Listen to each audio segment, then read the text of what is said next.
In today's video, I'm going to show you guys how to make some of the best thumbnails that ever made. Very simple, very fast, very easy. So I hope you guys enjoy today's video. To start things off, we're going to go up to File, select New, and set the size of the project to 1920 by 1080p. You're going to want to use a very bold font. In this example, I actually use what's called the bold font, but you can use any font that's really bold, or the whole objective of the font is to make it easier to see on mobile device. Now, your text may not be curved the way mine is, but don't worry about that. I will show you guys towards the end of the video on how to achieve that effect. For now, go ahead and make some text by going to the side, selecting the text tool, and write out whatever it is you want your thumbnail to be. Pro tip, if you have two words, go ahead and size them on top of each other so it looks better on the actual thumbnail. Alright, go ahead and double click on the text and it should open a menu called the layer style menu. In this menu, you can actually set presets and a whole bunch of different things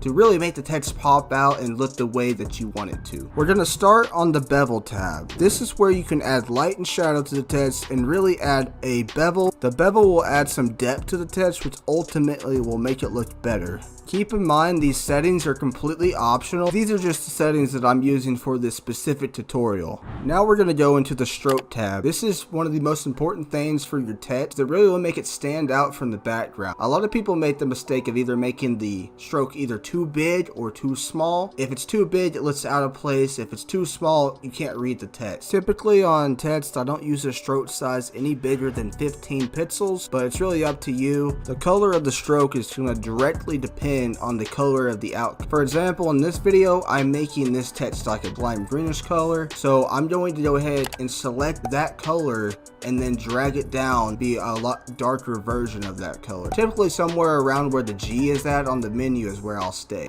Next up is inner glow. I use the inner glow as more of an emphasis element than anything. Typically I'll go with a white inner glow just on the inside of the text. Very, very small. Settings are on screen right now for you. This is going to basically make it easier to read on a mobile device, and it just looks better in general. As you can see, it almost makes an inside outline. Note that these settings can be changed depending on the size of the text, because of the way that you scale stuff in Photoshop. The same layer style may look different on larger or smaller text, so keep that in mind. Next up is Satin. I honestly couldn't even tell you what it's used for. For me, I use it to add a little bit of a shiny effect to my text. I typically use either black or white when doing this because it does look the best. Go ahead and copy the settings that I have here as well. As far as the actual opacity goes, that is purely up to you. I do like it kind of on the lower side, because if not, it kind of overpowers it a little bit.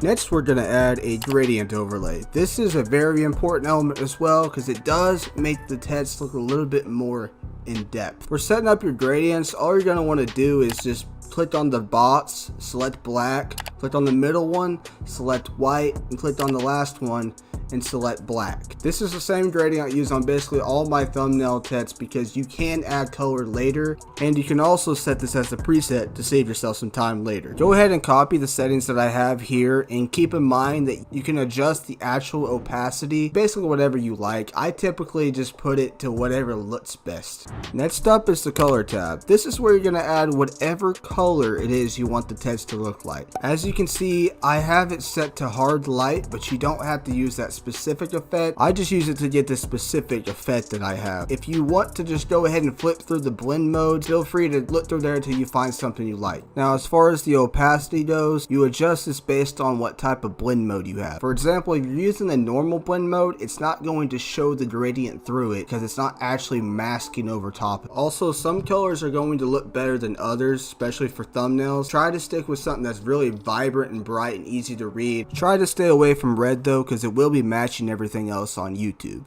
Next up is the drop shadow. This is very important because it will make the text look like it's 3D, especially if you copy the settings that I've used in this video. It will really make it look really good. For the drop shadow color, we're going to use a darker version of what we use for the outline. Not quite black, but definitely darker enough to where it does give you that 3D effect. As you can see, this text looks phenomenal compared to what it looked like when we begun. Now remember, everything is up to personal preference, but I try to stay away from solid black because it does create quite a hard contrast. Once the text is complete, go ahead and copy and paste the layer style over and adjust the colors accordingly. Next up, to get this curved looking text, you're going to want to go up to this warp tool up here at the top, click it, and typically what I use is the art, any of the arts, and also flag as well. You can also adjust the vertical and horizontal distortion, and this will change like the actual shape. Here's the settings that I use for the text that I made. This is all up to personal preference, but I do like my text to have this weird perspective look to it. After text is complete, we're going to move on to overlays. As you can see, I'm using the good old fashioned Rich Sanchez from Rick and Morty, but really just use whatever you want. Now for the outline, we're using the rectangle tool, turning off the fill and turning on the stroke to whatever color it is you want. This one isn't absolutely necessary, but I do it to show that the character is separate from the thumbnail. For the layer styles on this, I used a very small stroke, a drop shadow, and a small inner glow, just like on the text. After all that, we'll go ahead and add the background. For the background, I typically want it to be pretty abstract looking and kind of match the vibe of the rest of the thumbnail. For this example, I'm using a portal from Rick and Morty. Next, I'll go up to filter and add some type of blur to it. It doesn't matter what type of blur you use, just use a very light blur. The whole point of the blur is just to make it easier to read the text. As you can see here, I added a color adjustment layer to help the background match the thumbnail a little bit better. I did this by adding a hue and saturation adjustment layer,